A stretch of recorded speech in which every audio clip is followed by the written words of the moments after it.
Hi guys, we're doing section 1.8 today, which is the language of algebra. So this is going to be actually a review for you. So it should be a pretty quick lesson. So let's start at reviewing some of our vocabulary here. Remember in algebra we use things called variables, and variables are simply a symbol that is used to represent some number that we don't know right now. So because we don't know it, we're going to hold its place value by sticking a variable there. A constant is a symbol that represents a fixed number. That number doesn't change. It has the value that they give to us. The third thing here we have is called an algebraic expression. An algebraic expression is simply a mathematical sentence that uses operations, which we mean plus and minus, and a collection of variables and constants. Okay. Fourth thing is called terms, and terms are part of this algebraic expression, and those are the things that are separated by the operation, those plus and minus signs. So an example of a term could be a constant number like 3, or we could have another term that would be 2x. Okay, so we have terms that are separated by pluses and minuses in the algebraic expression. And then we have these things called like terms.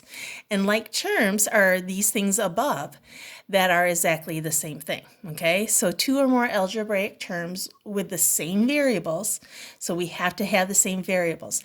2x is not the same thing as 2x squared. It's not the same thing as 2xy. It has to be a variable that has an x in it, okay? And when they are like terms, we can go ahead and combine them and work with them to make expressions simpler. Okay, so there's this properties that we've talked about since you were in middle school. You have the distributive, commutative properties, you've got the associative. We're really only going to talk about these two properties. Here's this distributive property. Remember, with the distributive property, we have a value on the outside of our parentheses that we are going to multiply and combine the terms together, or we distribute the a to each portion of this property here. So remember, I got to go a times b to get ab, and then I go outside to the back to get my plus ac, and I use the same symbol in between. The commutative property lets us be able to arrange numbers to help us to easily combine them. So commutative property is just simply where I switch the location of that. So AB is really the same thing as BA. All I did was switch the order of the numbers. Or the same thing as A plus B is the same as B plus A. And we use this to help us to move around like terms to help us be able to add them together. Now, simplify is the next thing we're going to talk about, and simplify is simply combining these like terms to make an easier statement to read and understand. So here I've got two examples. In this first one, I've got a quantity 2x plus 5 and then a quantity 3x plus, minus 9. It looks kind of complicated. They want me to go ahead and simplify it. So I'm going to combine all my terms that are the same. Now, if you notice, I've got two values here that have the same variable of x. I can go ahead and add them together. So 2x plus 3x gives me 5x. And then I look over here and I've got two constant numbers. I've got a positive 5 and a negative 9. Since they're both constants, I can go ahead and add them together and I get a negative 4.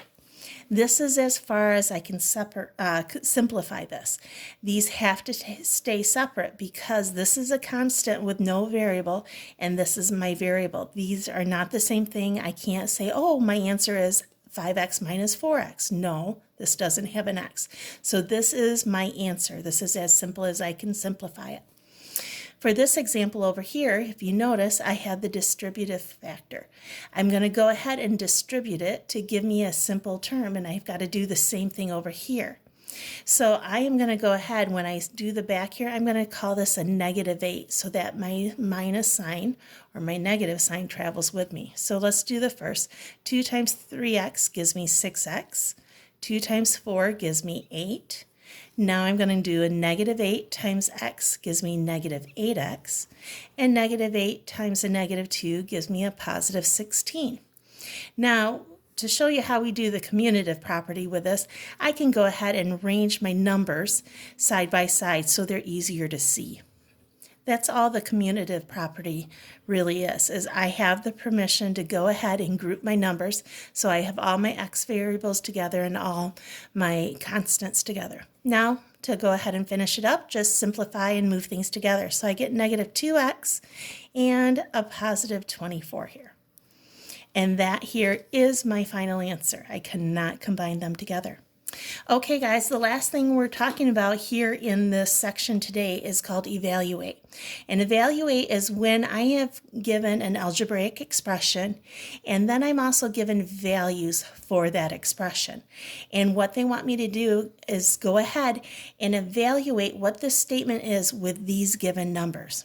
Okay, so when I do this, I'm going to go ahead and substitute these in. So looking at my problem, x is 3. And then I'm going to substitute my y value in as negative 5. And then I'm going to add my 4. And then attach my z, which is a negative 2.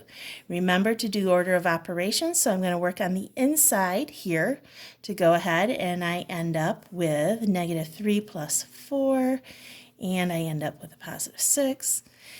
Here I end up with a 1, and 3 times 1 is 3, plus my 6 gives me an answer of 9. Okay, and so these are the types of problems you will be working with today. It should be a simple lesson for you, a good review lesson. Take your time. Those quick little mistakes that you make can hurt you. So pay attention. Good luck, guys.